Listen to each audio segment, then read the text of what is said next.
Debilitating pain, cramping, nausea, dizziness all seem to love endometriosis and adenomyosis patients. But how do I try to get some relief from these symptoms? I've put together a list of things I do to help myself. Please remember, these are remedies that work on occasion and collectively for me. I am not a medical professional, so please consult your doctor to make sure these remedies are allowed for you. I believe that it's important to understand our chronic conditions and work to focus on what can help us rather than have most of our thoughts directed to how unfair and horrible the situation is, which it is, but it cannot be our dominant train of thought. Pain can really drain you of all your energy, and so when an endometriosis and an adenomyosis flare up happens, you wish for something that will immediately take the pain away. Unfortunately, there isn't a miracle remedy out there, at least nothing that I've come across. But what we can do is build a routine that incorporates some of the remedies. So let's get into my 9 natural pain relief remedies that help my endometriosis and adenomyosis pains. Number 1, hot water bag. A hot water bag is my absolute favorite. Heat helps to calm cramping muscles and improves mobility. For me, pain usually radiates down my legs, so this helps my leg pain too. I would also recommend a warm shower. This helps in exactly the same way, except I feel its effects are temporary. A hot water bag can be a longer companion, especially when you want to sleep through the pain. Number 2, castor oil massages.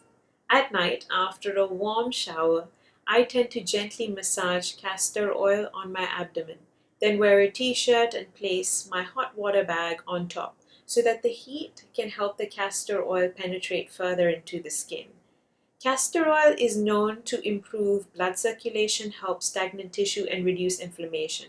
But do remember, castor oil packs massages are not recommended while you are on your period, which is why I tend to do these castor oil massages as a build-up towards my period days, all in the hope that I have a good period where the pain is lesser than usual. Number 3, ginger turmeric tea. My stomach churns and goes through loads of nausea during my periods and in the build up to it. But since I added ginger turmeric tea to my routine, I found it to be immensely helpful in calming my desire to throw up. The ginger part of this tea is what helps with the nausea. Ginger and turmeric are both anti-inflammatories and antioxidants, so sipping away on this herbal tea regularly helps to reduce my overall pains and joint stiffness.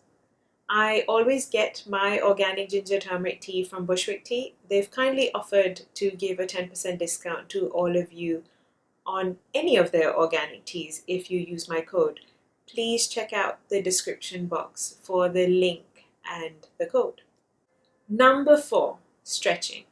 A very important aspect of my routine. Whether I'm going through endometriosis pain or menstrual pain, or whether I'm having reduced pain day, which don't know when that happens, but stretching is crucial.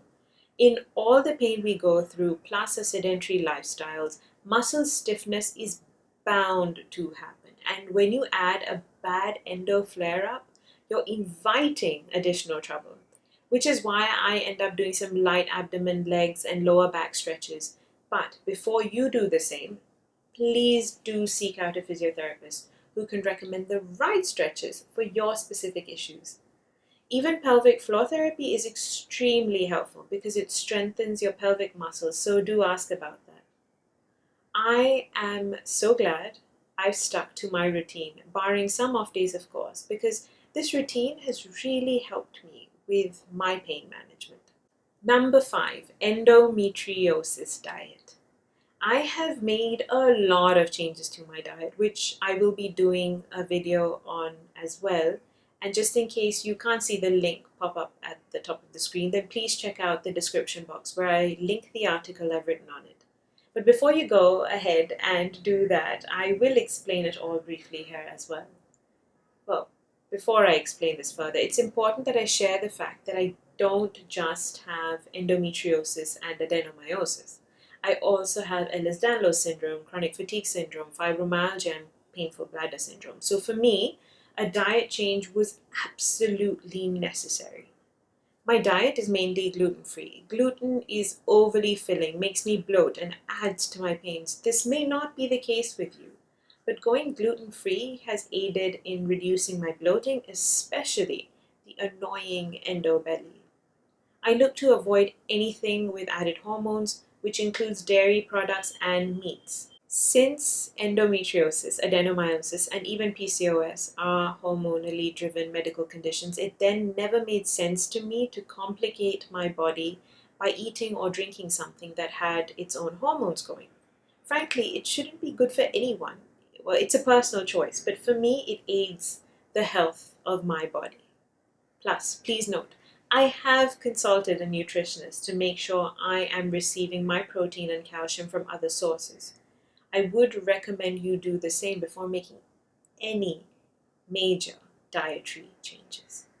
Number 6, psyllium husk, a natural laxative made from the husks of the Plantago ovata plant's seeds. Psyllium husk is a form of fiber.